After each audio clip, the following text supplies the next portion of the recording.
Good afternoon. Today's topic is about mergers and acquisitions and the DCF model.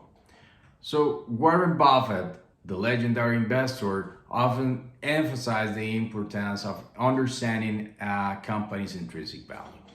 One of the primary methods he used for the purpose is the discount cash flow model. This approach involves estimating the future cash flow a company will generate and discount it back to their present value. Buffett values business based on their ability to generate cash over the long term. And the DCF model helps him assess whether a company is undervalued or overvalued in relation to its future cash flow potential.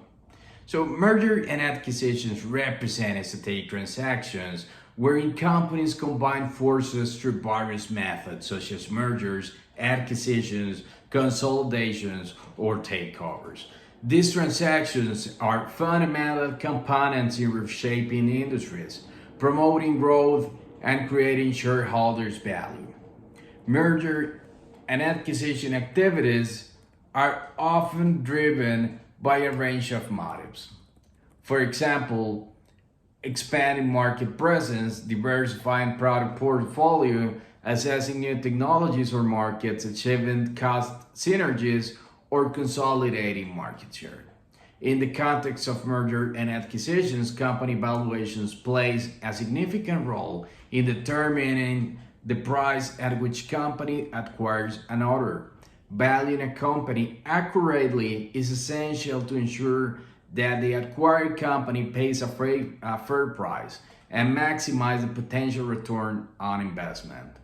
One commonly used method for valuing companies, as Buffett said, is the discount cash flow model. The DCF model is particularly relevant in merger and acquisition transactions because it provides a comprehensive analysis of a company's future cash flows. So, taking into account the time value of money, this allows acquirers to assess the intrinsic value of the target company based on its projected cash flows and determine whether the proposed acquisition price is justified. In the merger and acquisition context, the DCF model is used to estimate the target's company future cash flows, which are then discounted back to the present values in an appropriate discount rate. One of the key advantages of the DCF model in merger and acquisition valuations is the ability to incorporate the specific characteristics of the target company. This allows acquirers to account for factors such as growth prospects, competitors' positioning, and operational efficiencies when valuing the target company.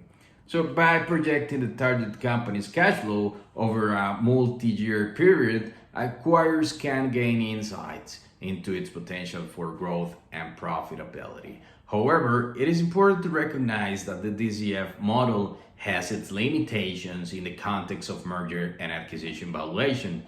The model relies on various assumptions and forecasts, which may be subject of uncertainty and volatility.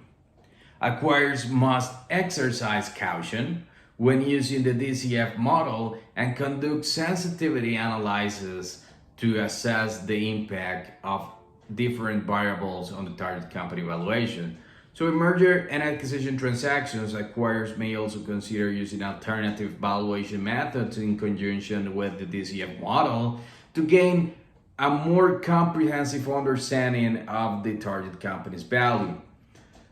These methods may include comparable company analysis, precedent transaction analysis, and target multiple analysis, which provide additional perspective on the target company valuation relative to its peers and industry benchmark. Ultimately, treasury bonds and interest rates play a crucial role in valuing company through the discount cash flow model. The risk-free rate, often represented by the yield on treasury bonds, serves as the baseline for discounting future cash flows. As interest rates rise, the discount rate used in the DCF model also increases. leading to a lower present value of future cash flows. Conversely, when interest rates fall, the present value of future cash flows increase. Understanding the relationship between the treasury bonds yields and interest rates helps investors accurately assess the intrinsic value of the company was using the DCF model. Based on my experience as a trader of the stock exchange market, I consider it is important to mention that you can find a lot of information in websites like Yahoo Finance, where you can find financial information including estimations and free cash flows. Additionally, if you use Google Sheets for the Excel modeling process, it also contains very interesting tools to obtain the price of a stock or evaluate the company.